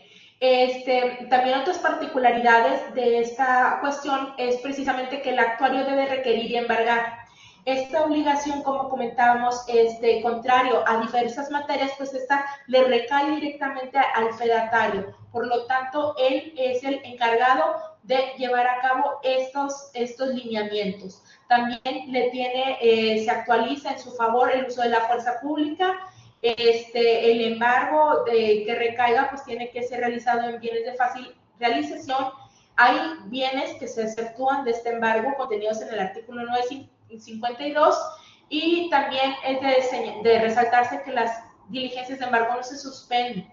El actuario tiene la obligación de resolver en el acto y también que se debe de llevar a cabo una identificación de los bienes fuera del lugar de la práctica de diligencia, porque hay ocasiones que dicen, ay, bueno, ¿sabes qué? Yo señalo una finca, pero está en García y estoy en Monterrey. Entonces, esa finca se tiene que identificar para poder declararla embargada. Si no tengo la identificación, pues no lo puede embargar.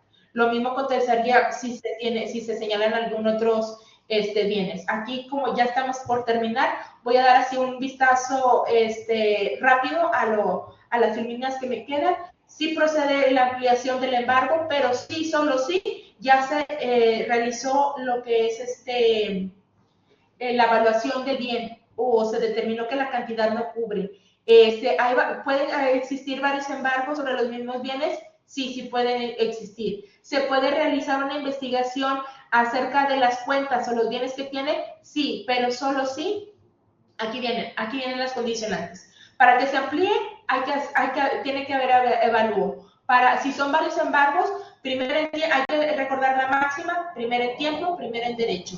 Si existen acreedores de diversa índole, pues se categoriza atendiendo las preferencias de derechos. Siempre ya está antes de fincado el remate. Y luego, para el caso de investigación, primero se tiene que agotar el proceso del artículo 951 y tenerse por acreditado que existe esta imposibilidad o hay indicios de que pueda llegarse a llegar a una imposibilidad material. Pues yo creo que ya estamos terminando. La verdad es que todavía me faltaron un poquito más acerca de este proceso de ejecución, pero les dejo con confianza las filminas que tengo. Es un resumen, es una base. Como les digo, traté de señalar a grosso modo, de manera verbal también, algunos puntos que considero de gran relevancia que deben de tener ustedes en consideración. Pero igualmente aquí se les dejo para su consulta, si les de su necesidad. Habla acerca de la liberación del embargo, acerca del fincamiento del remate, las consecuencias de la negativa de la aceptación de la sentencia y hay una cuestión de responsabilidad de conflicto que nos está marcando con otra implicación de indemnizaciones y otras cuestiones inherentes. Las ejecuciones también pueden ser llevadas a través de exhortos y precisamente también dentro de este proceso de ejecución existe el procedimiento de tercerías, que esto sería un derecho de terceros que pudieran ser afectados, que puede ser derecho de tercería, puede ser de dominio respecto de esto o de preferencia, cuyo objeto es obtener que se pague preferentemente un crédito con el producto del embargo. Pues con esto cierro, compañeros. Espero que haber abonado un poquito a sus conocimientos. Muchas gracias. Les agradezco sus comentarios. Quedo a sus órdenes. Aquí les dejo como quiera mi teléfono de contacto y con mucho gusto, pues espero verlos pronto. Que tengan un bonito día y un gusto saludarlos. Hasta pronto. Muchas gracias, Lick. profesor. Gracias, Lick. Gracias, Lick. Muchas gracias, Lick. Que tenga buen día. Igualmente, hasta luego.